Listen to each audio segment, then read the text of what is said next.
Thinking about buying or selling a home in North Carolina? Well, there are a few things that might shock you, especially if you're used to how real estate works in other states. So from how we handle contracts to our due diligence process, North Carolina does things a little differently, so let's dive in.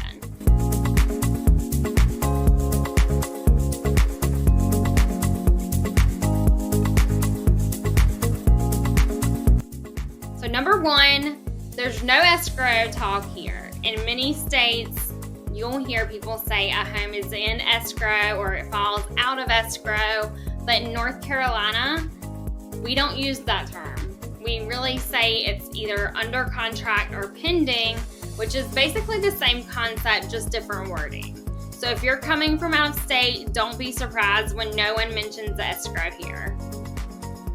Number two, homes are sold as is, unless otherwise negotiated.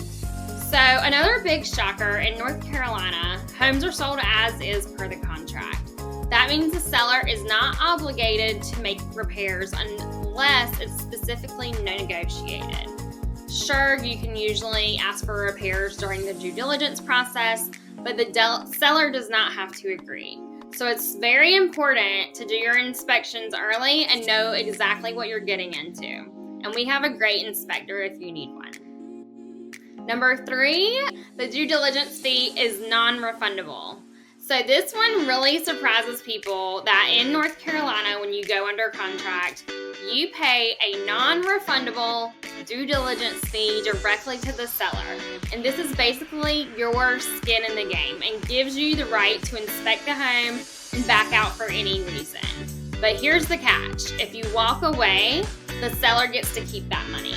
So it is credited to you at closing. So the only way you really forfeit that money is if you back out of the contract.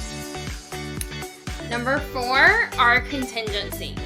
They're not really a thing here. So unlike some states where contingencies protect buyers, North Carolina doesn't really work that way. So if you see a home listed as contingent here, it usually just means the buyer has a home they have to sell in order to buy. But guess what? That doesn't protect them from losing their due diligence fee if they can't close. So if you're making an offer, make sure you're serious because you're putting real money on the line here. Number five, sellers can't really terminate in North Carolina. So not really. So per our contract and the uniqueness of property, sellers are obligated to hold up their end of the deal. And sure, there are circumstances where a seller may change their mind, but there could be some really serious potential implications. And I would highly suggest if you're a seller thinking of backing out, talk to an attorney before you back out of the contract. So there you have it, some of the biggest things that might surprise you or shock you about buying or selling real estate in North Carolina.